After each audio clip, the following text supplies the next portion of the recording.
What's up, everybody? It's our first live Q&A on YouTube for MFSN. Glad you could be here with us. It's kind of a light night on the NBA schedule. We got 3 games going on right now. The Brooklyn Nets with a revamped lineup tonight. They got Kevin Durant's out for about a week, and they switched things up a lot, and it seems to be working because they are up by 30 points on the Utah Jazz. So that is pretty interesting. You know, one guy I think we might want to look at from that game going forward is Jarrett Allen. He got the start. You know, DeAndre Jordan has been starting there, and Allen took over tonight, and he had a big night with the game's not even over, 6 minutes left, although it's garbage time. So I don't know if he's even going to be back in the game, but he's got 19 points and 18 boards. Pretty impressive. So he's a guy that's rostered in most leagues, but you know, he's been a top 80 kind of player before. And I think if he's going to start and get big minutes, he could be even better than that. So he's an exciting player coming out of that game. Kyrie Irving was unreal. He's a guy I've long been a big fan of. You know, on a per game basis, he's about as good as it gets. It's just always a question of how many games he's going to miss during the season. But he had a great night tonight. 29.6 boards, 5 assists. Good stuff from Kyrie. So let's get to a few of the questions here. Let's start with this one. It's 3 players that I would target in a trade. We got a couple questions on that. Who's a player that the number one guy you're trying to trade for? So there's, let's see, a few names come to mind here. One guy that I've always been a huge fan of, and he's off to a little bit of a slow start, is Jimmy Butler. You know, he's a constant top 15 guy in 9 category formats. Right now he's about in number 85 in value. So it's off to a little bit of a slow start there. But I mean, Butler is, you know, they played really deep, obviously, into the playoffs last season. And I think he's starting off a little slow, very short offseason, shorter than you ever see in the NBA we've ever seen before. So I think that's might be part of the explanation there, but he's been such a consistent player year after year.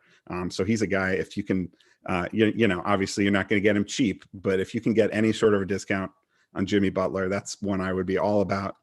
Another guy who's off to a slow start is Donovan Mitchell with the Jazz. Let's see what he's doing tonight. Pull that up real quick. Mitchell tonight. Oh, well, he's got 31 points tonight, so maybe that buy low window will be closing. You know, I don't think Mitchell. I think there were some people that were a little too high on Mitchell going into this season, thinking he was going to become like a top 20 guy or something like that. I don't really see him like that, but I think he can definitely be a top 50 type of a player. And right now he's barely in the top 150. So I think there's a buy window there. And then Shai Gilgeous-Alexander with the Thunder. You know, he was getting a ton of hype in the preseason. Everyone was very excited about him. Unfortunately, it's been kind of a rocky start so far this season for him. But I don't think there's really any long-term reason to worry there. He's their number one option. His usage is going to be there. So I think he's another guy that could be a really great buy low if somebody, you know, fell head over heels for him at their draft and then, you know, got super frustrated when he wasn't instantly, you know, the second coming of, you know, Steph Curry or something like that. You go in and try to get him at a discount. Let's see what else we got here. So players that are over 70% rostered that I think are worth cutting. So I'm going to check out Yahoo here and see some players we might want to look at letting go of. You know, I really believe it's hard to answer this question without discussing format. I like to play in categories leagues more than points leagues. So in a categories league, I'm going to be looking at these players that are really inefficient, miss a lot of shots, especially bad free throw shooters, guys that turn the ball over a lot. You know, on the high end, there's guys like Russell Westbrook, who is overrated. He's not a guy you should cut, obviously, but you know, guys that are inefficient like that, but lower end versions of that are the kind of guys you start to look at cutting. So let's see here. I would say, Devonte Graham is at 80% rostered. Right now he is, barely a top 200 player. 157. Yeah, I think he's not a key part of their offense, and he's not a must roster player. I think Bogdanovic with the Hawks, that's just a really messy situation. They just have so many players on that roster. It's going to be challenging for him to get the kind of minutes that he's going to need to be a top 100 kind of a guy. So he's not a must roster guy, I don't think. This one may be a little more controversial, but RJ Barrett with the Knicks, he's scoring a ton of points, playing a ton of minutes, but he's just got a lot of holes in his game, and it's one of those things where it doesn't necessarily translate to elite value. I mean, he's not a must cut by any means, but he's maybe you try to trade a guy like that rather than cut him. Let's see. If I could have one player above all others, who would it be this year? Well, I'm a little biased because I built one of my teams. We just had a discussion about stars and scrubs. It's going to air on our network soon. And I built my team around 2 stars that I'm very high on this year. And so far they've made me look pretty smart. And that's, Steph Curry is an easy one. Nikola Jokic. I just feel like those are 2 guys who are going to play almost every night. They're not going to miss a lot of games. Steph had that fluke injury last year, but otherwise he's been very durable. Same thing with Jokic, and Jokic is like leading the league in assists, which is insane for a big man. He's really changing the game right now before our eyes. So those are 2 guys that come to mind to me. I mean, obviously you can't go wrong with players like James Harden and Anthony Davis, but I just wonder about whether they're going to miss some games. But those guys are, probably the top 2 coming into the season on a per game basis. All right, let's see. Okay, so this is a hot button topic. What should we expect from Hassan Whiteside for the rest of the season? I would say that there is no player in the NBA that has lost more value more quickly this season than Hassan Whiteside, because this guy, we know what he can do if he gets the minutes. I mean, he was a complete stud last season because he got the minutes. But if he doesn't need 30 minutes. But right now he's not even getting, he's barely in the rotation.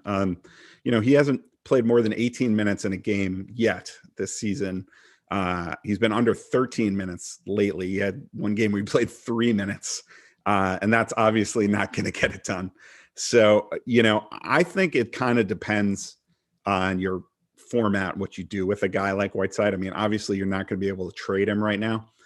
If you're in a league where you set your rosters weekly, so it's not a numbers game as much. And you just keep him on your bench, stash a guy like that on your bench, because if he does work his way back into the rotation, I think Rashawn Holmes is way ahead of him right now for minutes, and Marvin Bagley too. I think Bagley's not really that good, honestly, but they just invested a lot of draft capital in him. So I think right now those guys are way ahead of him. So I don't really see his playing time situation changing anytime soon.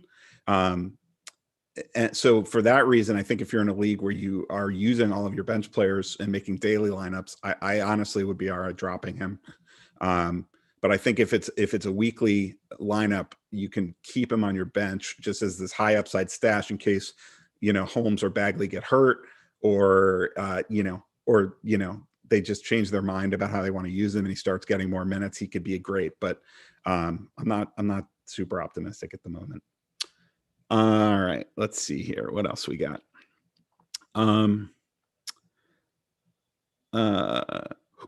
When do you cut bait on a guy you were high on going into the season? Well, we did just talk about Whiteside. I wasn't as high as some on him, but I did like him. But that does sort of answer the question right there, I think, right? Because what you're looking for is what is the reason that the player is struggling? Are they struggling because they've fallen out of the rotation and they don't have a path back into the rotation? Because that's a big problem. If they're struggling because they're shooting poorly in a 4-game sample, that's not a reason to be concerned. So, for example, in my league, I just traded for Kelly Oubre, who I think is going to be like a top 60 kind of a player in categories leagues. He was shooting horrendously. He was just breaking the rim, breaking the backboard. People were putting, stuff on Twitter with a shattered backboard to show you what Kelly Oubre was doing. But last year he was like a top 50 kind of a player. I mean, he gives you blocks. He can give you steals. He's a good 3-point shooter. He's a guy that shoots 45%, 46% from the field, and he was shooting like 32%. That's not going to continue. So in situations like that, you don't want to cut bait on a guy. If they're getting the minutes, if they have a track record of success, and they're just off to a cold start, don't overreact to that.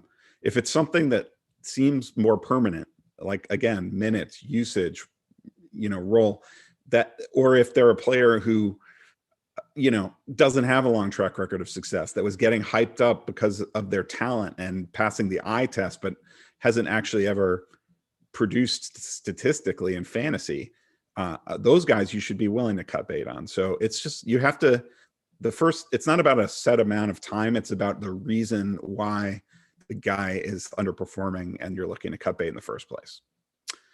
So let's see. Star players that I would never take on my team. So I like I said before, I like to play in categories leagues. It's a very different situation if you play in points leagues. But in categories leagues, especially 9-category leagues, like I said, Russell Westbrook is a guy who will never be on my team. His field goal percentage is bad. He turns the ball over a ton. He wows people with scoring 30 points with, 10 rebounds and 12 assists, and people think he's incredible. But the way he gets there is so inefficient that his perceived value is always going to be higher than his actual value in a category league. Another guy like that is Andre Drummond.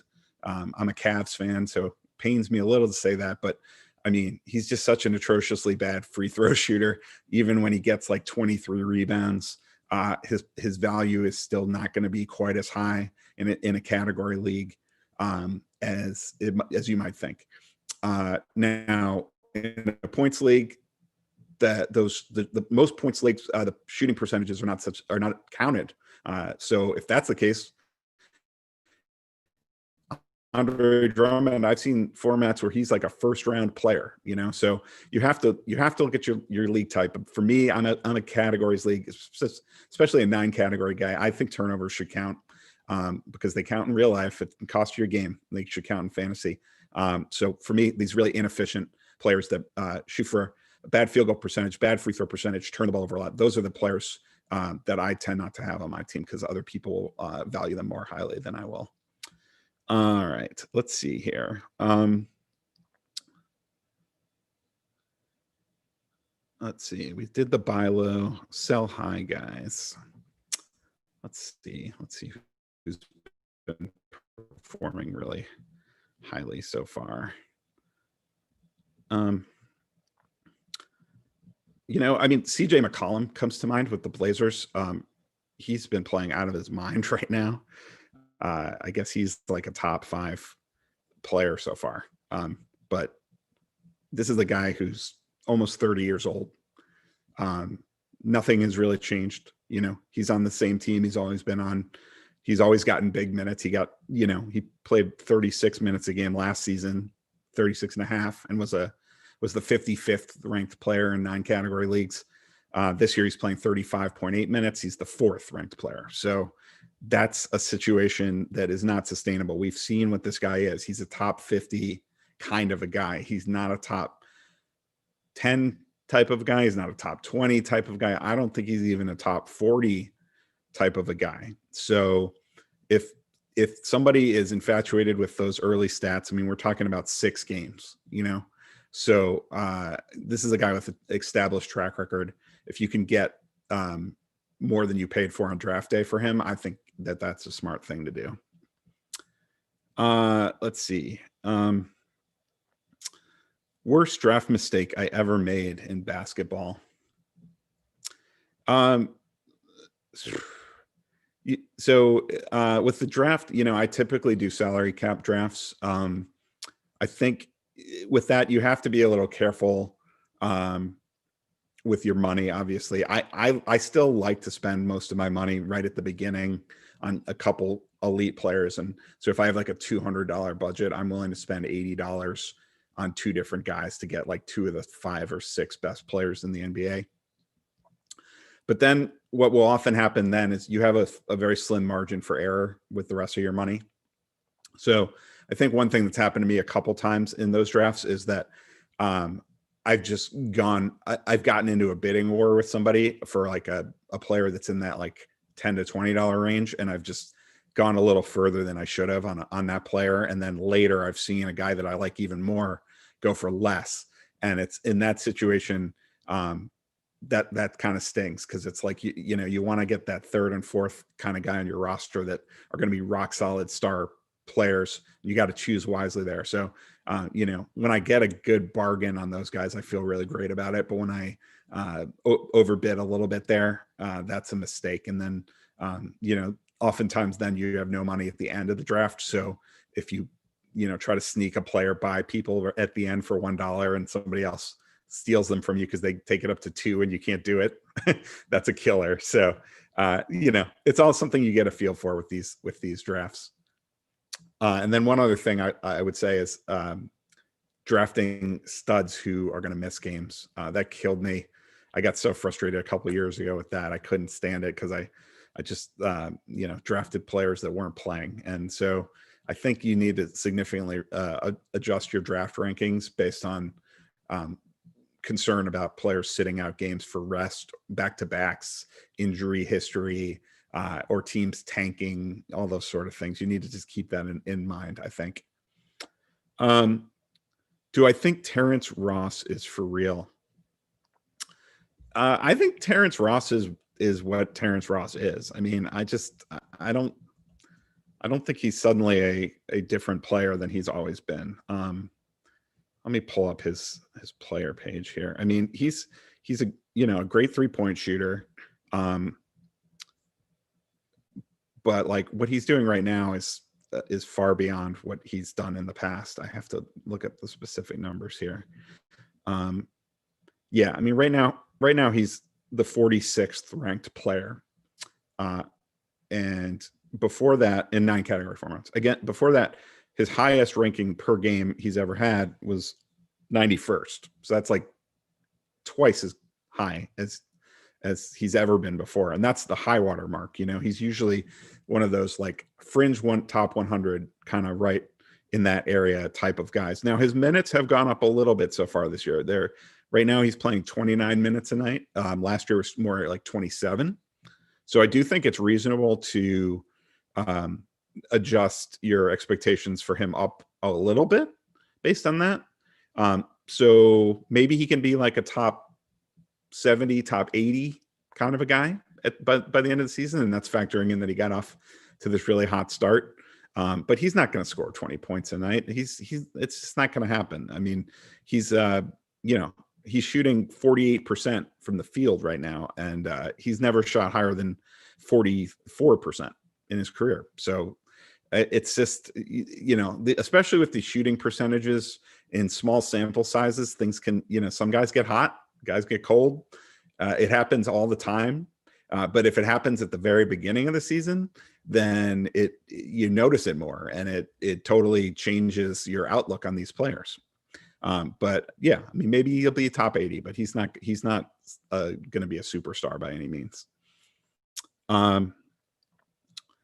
How good is Keldon Johnson going to be this year? I love me some Keldon Johnson. How good will he be? We don't know. We don't know how good he's going to be, because the reality is that, he was a late first round pick last season, 2019. He played, 17 minutes a night last season, which is not enough to make a fantasy impact, from per minute standpoint, last year he was the 60th ranked player, which is pretty darn good. So far this year, per minute, he is the 78th ranked player. And overall per game, he's the 47th ranked player because he's playing 30 minutes a night now. So I think it's fair to say if he's, I don't think his playing time is going anywhere. I saw a quote from Greg Popovich the other day. He was raving about the kid. He's one of those, Popovich is one of those guys he tells it like it is. He doesn't hold anything back. Right. And he was raving about Keldon Johnson, just his maturity, his outlook, his approach to the game. And really that he was this is kind of the beginning for him. So I think he can get better and better. I think we have to understand we don't know exactly how good he's going to be, but I think he has a chance to stay right around where he is right now, like around a top 50 type of a player. I think that's certainly something that's possible for him. And as someone who's rostering him, I hope it happens. All right. What is wrong with Nurkic? Okay, so yeah, that's interesting situation. I actually heard the Locked On Blazers podcast host talking about this, and apparently Nurkic is having issues with his conditioning. He's a little bit overweight, a little out of shape, and I think that is affecting both his performance and then also just his playing time. And I think that's part of the reason that like Enes Kanter is, suddenly a trending name in fantasy circles, because Kanter is, stealing a lot of minutes away from Nurkic. I don't think that's going to last for the entire season. Let me just pull up Nurk right here. So yeah, Nurkic right now, I mean, he's playing 24 minutes a night.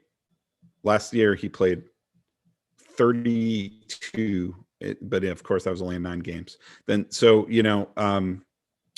we don't know. I mean, the year before that he was 27 minutes a night and he was the 37th ranked player. So he doesn't necessarily need to play over 30 minutes a night to be really good. So I think right now what's happening is his minutes are down.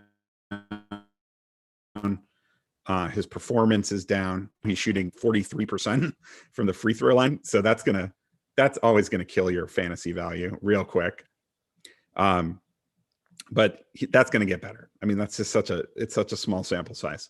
So I think he's going to get better and better as the season goes along. If you have him on your team, there's not much you can do about it. Like, it's a terrible time to try to trade him. So there's no point in even really trying to do that. I think you're not cutting this guy. So it's a situation where you just have to be patient. And I know that kind of sucks. It's not really what you want to hear as a Nurkic owner, but sometimes that's just what you got to do. Let's see. I feel like rookies really have good value in fantasy basketball. Do you think that's true?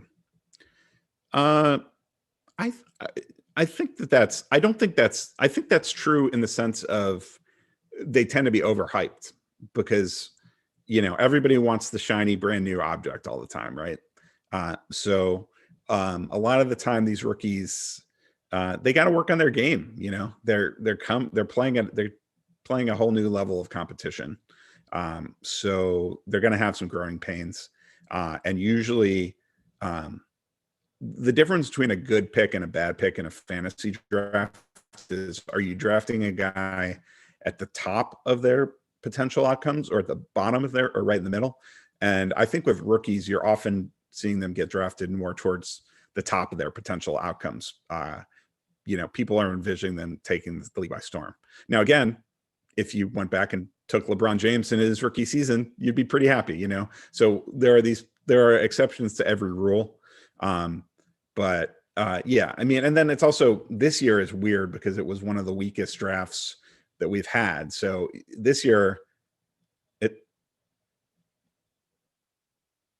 it's particularly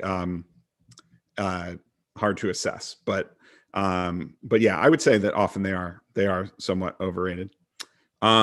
Okay, so let's see. We have a question here from Ryan Buchanan, and he says, Levine and Murray, Kawhi and Lou, or Lillard and Gay for DFS. Okay. It's interesting. I'm going to have to look this up.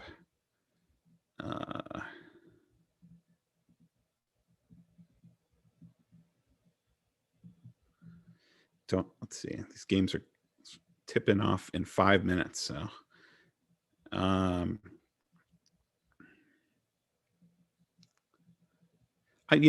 think I like the lineup with getting Kawhi in my lineup. He's just of those guys. He is the ultimate difference maker when he's playing. I mean, if we knew Kawhi Leonard was going to play every night, he might be the number one player in the NBA in fantasy. So anytime that he's going to be in the lineup, and that's the nice thing about DFS, you don't have to worry about those back-to-backs or anything like that. It's not an issue. So I would take that. I think when you're talking about, the Levine and Murray, you just don't have that stud in there. And then with Lillard and Gay, I mean, I do like Rudy Gay. I think he's an underrated player, but I just to me, that's really about Kawhi versus Damian Lillard, and I will go with Kawhi there. All right, let's see here. Let's look for some more questions.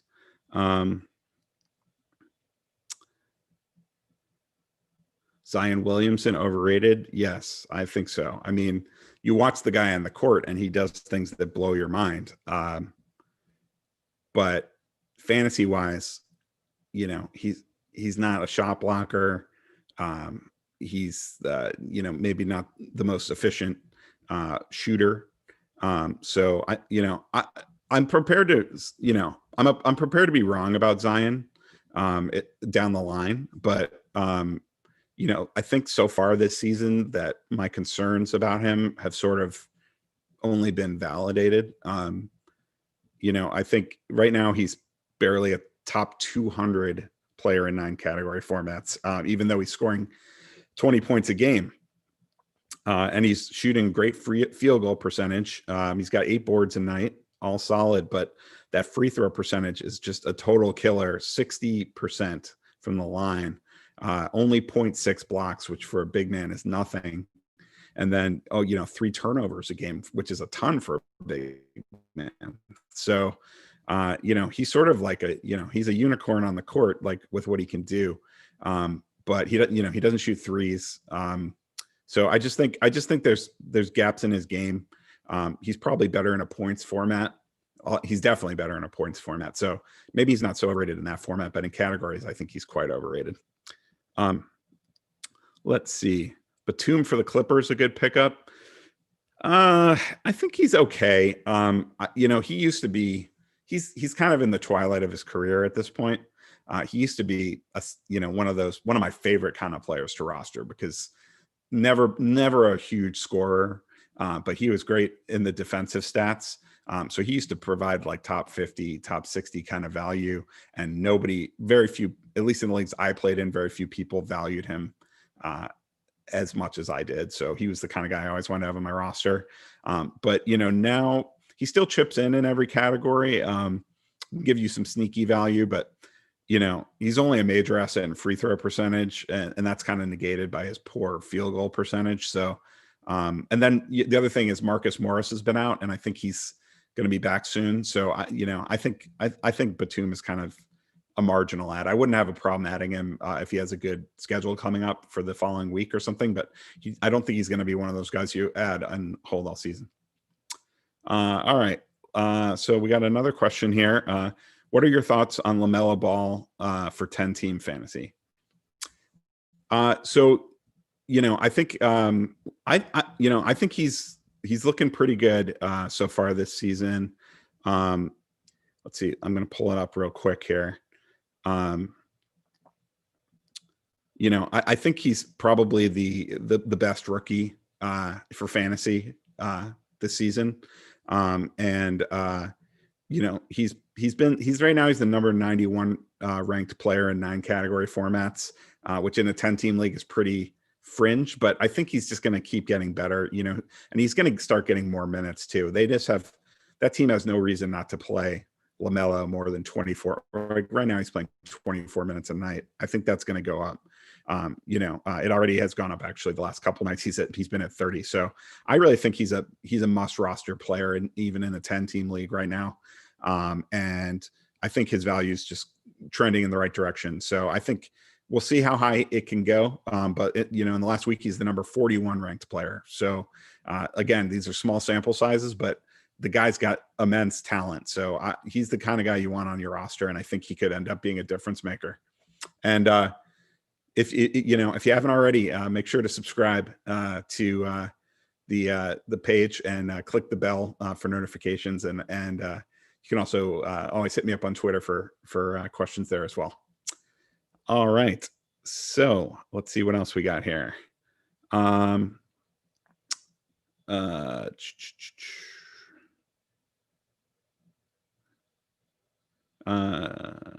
has a better French accent, Batum or Rudy Gobert? I think Rudy Gobert has a better French name, so I'll go with him. Let's see. Duncan Robinson overrated. Oh, you went to a horrible school. Boo. This is my co-host Ross the Boss, who's killing me for my Michigan. My Michigan Wolverines look pretty darn good in college basketball so far this season. So and Duncan Robinson looked pretty darn good for them too, and he looked pretty darn good for the Heat as well. But as far as fantasy goes, he is sort of a category specialist. He's a 3-point specialist. So in a points league, that's not that great. I don't think he's that valuable in a points league. In a categories league, he's kind of off to a slow start so far. But he's playing the same number of minutes that he did last year. Last year, he was 87th ranked player in 9 category formats. So I don't see any reason he can't, be that kind of a player again. So far this year, his field goal percentage is 41%. It was 47% last year. We know this guy is a great shooter. So I don't think that that's something to be too concerned about. His free throw percentage is 82%, which sounds good, but he was 93 last year. So he's a guy that's going to give you the value based on 3-pointers and high percentages.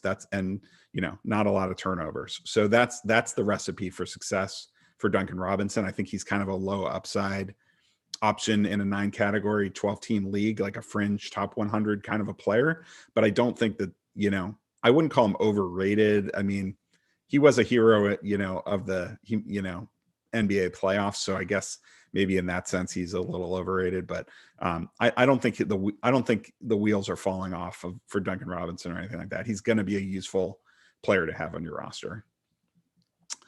Let's see here.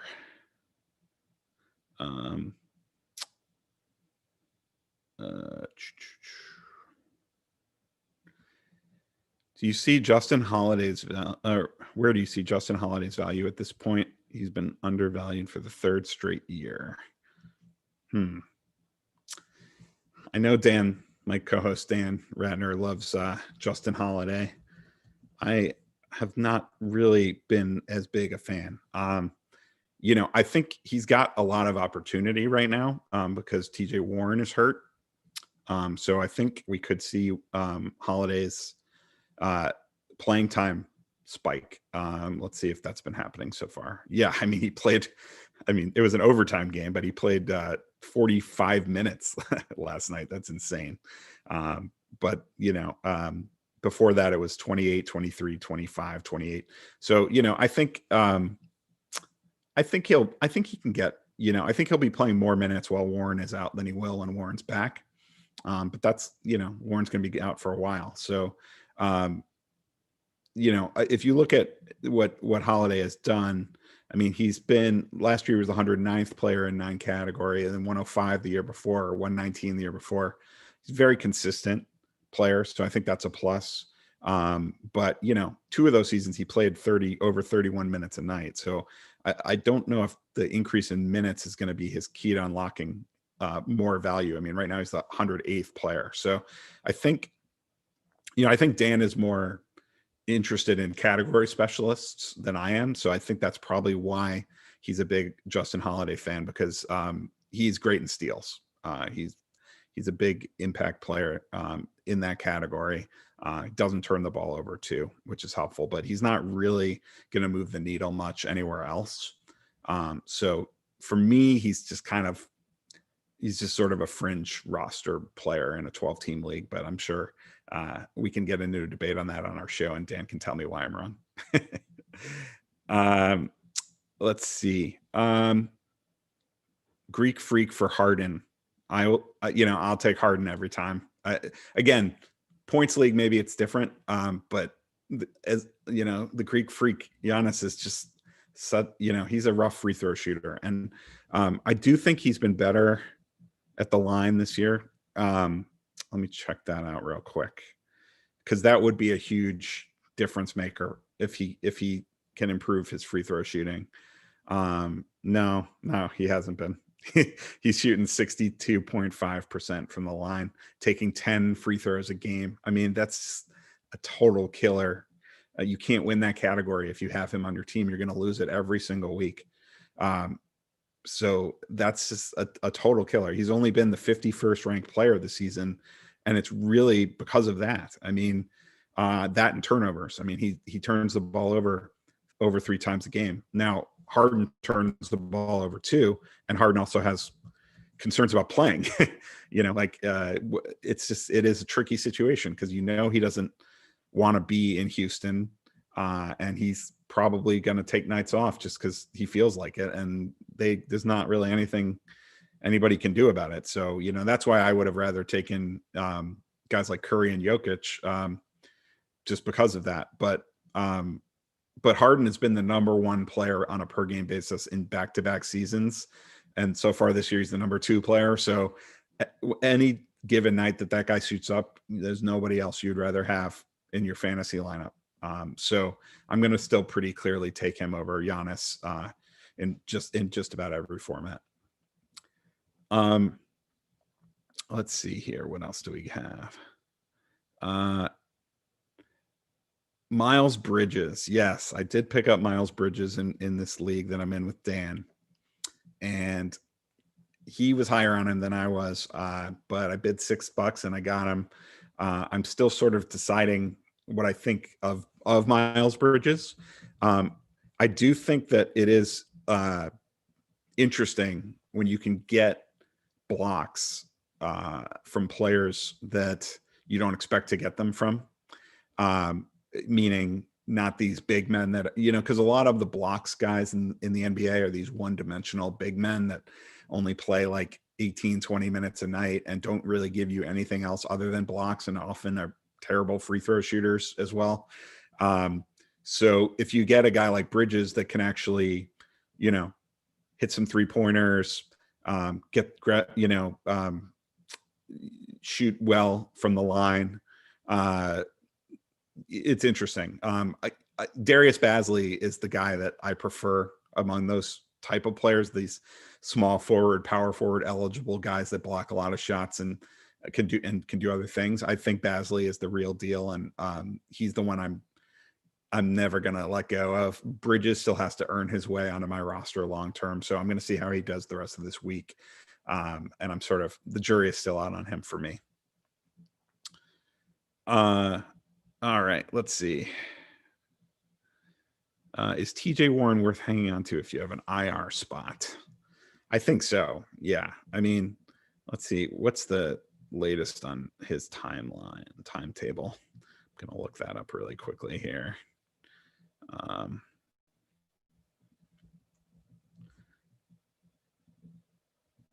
TJ Warren.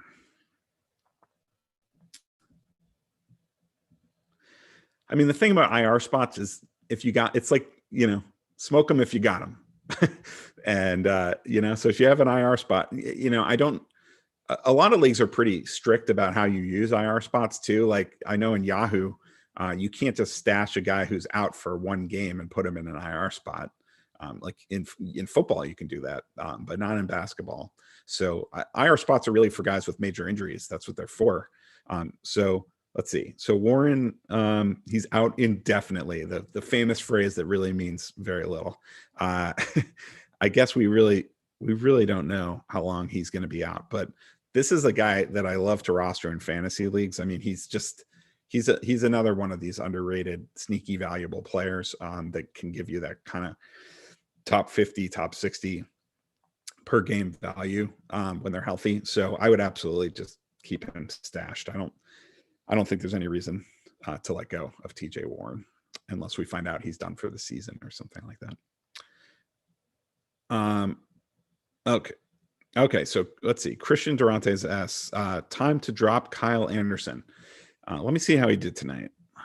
I had this concern about Kyle Anderson coming into tonight that he's never been a high volume shooter and scorer. So, I think with Ja Morant out, that team is desperate for offense. And that means that guys like Kyle Anderson are going to be taking a lot more shots, which seems like a good thing, except that they might not make many of those shots. Now, let's see. Anderson tonight went 3 of 9 from the field for 7 points. Yeah, I see why you're asking that question. He only played 25 minutes tonight. The game's almost over.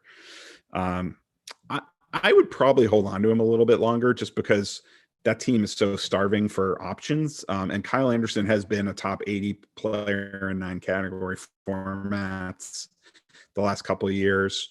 And he's got increased opportunity now. So theoretically, he's in a good situation. But I worry about both him and Dylan Brooks in terms of just their efficiency as shooters. I think they're going to hurt you potentially in the percentage categories. So for that reason, I think, I'd be a little concerned, but I don't think I would flat out drop him right now. So let's see here. What else do we got? And please, if you get a chance, subscribe to the channel, and you can click the bell for notifications. And we'll be doing this every week. And I'm also on Twitter. You can shoot me questions you have there. I'd be happy to answer them for you there as well. Okay, another comment here from I don't know how I'm going to pronounce this. Dana Nunleary. What should I do with Bogdanovic? Seems like he's been struggling. I don't think Bogdanovic is a must hold player at this point. I really don't. I just, it's just that team has so many options.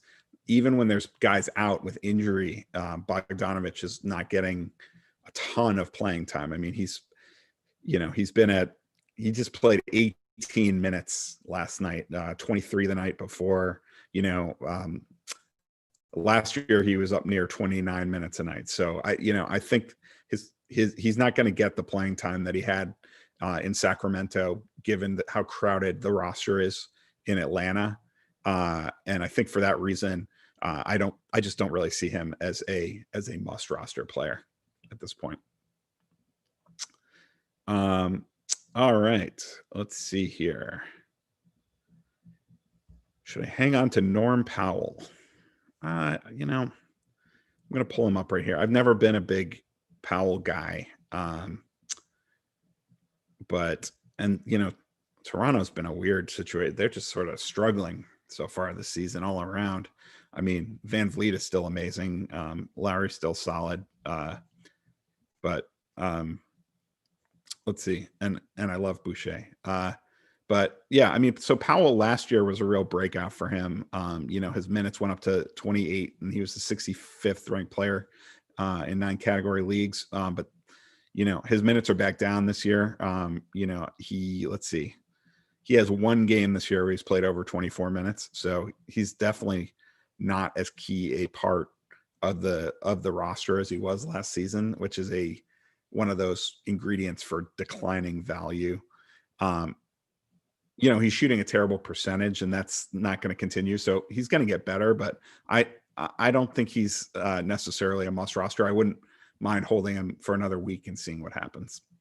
All right. Christian Durantes asks, I can pick up Eric Bledsoe, Mikal Bridges, or Rashawn Holmes, points league. Okay. So let's see here. Bridges has been real good so far. So now in a points league, I'm going to assume that this is a format that's not counting the percentages against you, which in Bridges' case would actually be a bad thing because he's shooting the lights out. He's almost 50% from the field, and he's 93% from the line. I mean, those are terrific numbers for a guy that's a shooter and shooting from the outside. But I mean, he's been a stud, really, no matter what category, what format you're dealing with. Holmes, he's clearly, like I said earlier in the show, he's clearly ahead of Hassan Whiteside. He's playing big minutes. So he's also a good option. But again, he's a guy who's, really shooting great percentages, which again, in a points league, not as important. Bledsoe, I think, has been a little bit struggling. And so for me, I think he probably actually would be third on the list right now of these three guys. So, if I have to take one, I think I'm going to take Bridges because he's the one that's playing the best right now. And it sounds like if these guys are available to you, then it sounds like a relatively shallow league. So, if you're going to be able to get good players off the wire throughout the season, take the one who's playing the best right now. And I think that's Bridges.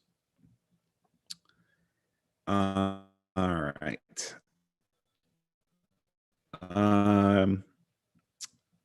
What else do we have here? I'm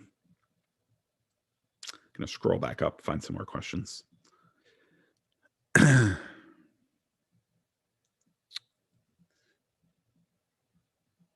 You expect Luka Doncic to be a bit of a bust. What are you seeing now? Yes. I mean, bust is a very strong word for a player that's as good as Luka Doncic. I just think that the hype was a little bit out of control with him this season. I think people were saying that you should take him first overall in a fantasy draft. I mean, the reality is he was the 26th ranked player in categories leagues last season. So far this year, he's the 67th ranked player. Now, I think he's off to a little bit of a slow start. I don't think he's going to be the 67th ranked player at the end of the season. But will he be better than the 26th ranked player? I don't think that that's a certainty by any stretch of the imagination. And there is no league on the face of the earth where he went after the 26th pick in this season. So he was definitely overrated on draft day. He's definitely overrated now. He's the classic example of a guy who gives you watch him on the court and he's incredible. And you look at the stats and he scores a ton of points. He gets a ton of rebounds. He gets a ton of assists, like the popcorn stats is what I call them. They're the ones you sit on the edge of your couch and you notice. The casual fan notices them. Everybody notices them. But he doesn't block shots. He's not great in steals. He's okay. He's not a great free throw shooter. He's okay. He turns the ball over a lot. And he's not a great, he's an okay field goal shooter for a guard, but I mean, like, he's not a huge asset there either. So, and he's not a huge 3-point shooter. I mean, last year he was pretty good, but this year he's only shooting 1.3 3-pointers a night. So, or making 1.3 3-pointers a night. So, a great player. Don't get me wrong, but overrated. Yes, he is. He's overrated. All right. So we're going to be wrapping it up here in a couple minutes. So if you got any final questions for me, please fire away. And don't forget to subscribe to the channel and to click for notifications so that we can let you know when we've got more of these great events coming up, more of these Q&A sessions, which we're going to be doing throughout the entire basketball season and every week.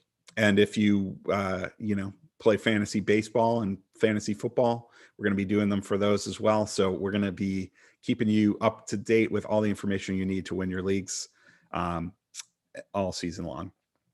All right, so let's see here.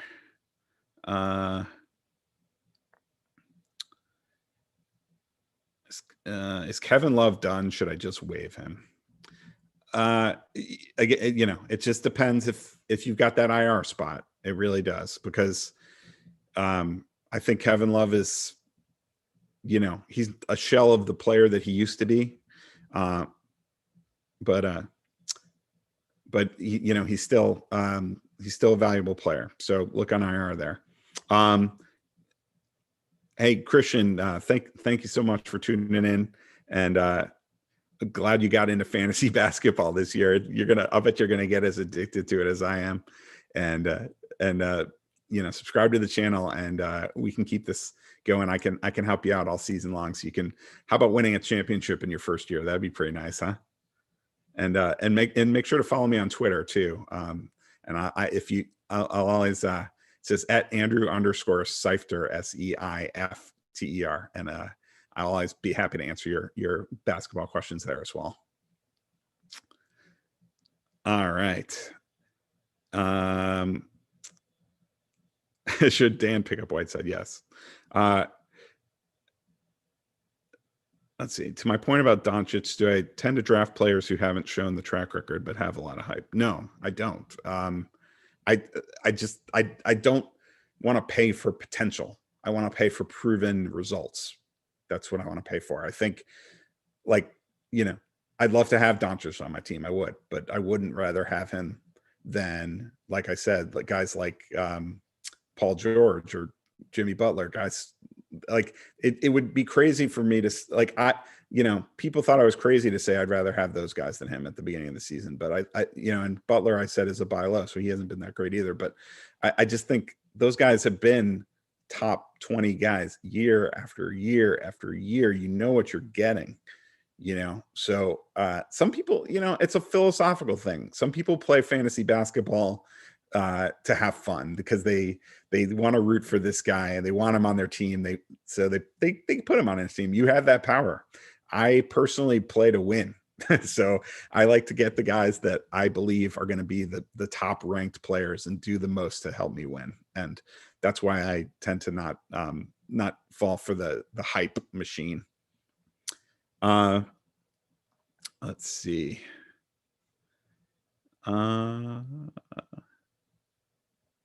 Any other questions here, or should we just wrap it up? Well, I think we'll just wrap it up. All right. So make sure to subscribe to our channel. Make sure to click the bell for notifications, and I will see you here next week to answer more of your questions.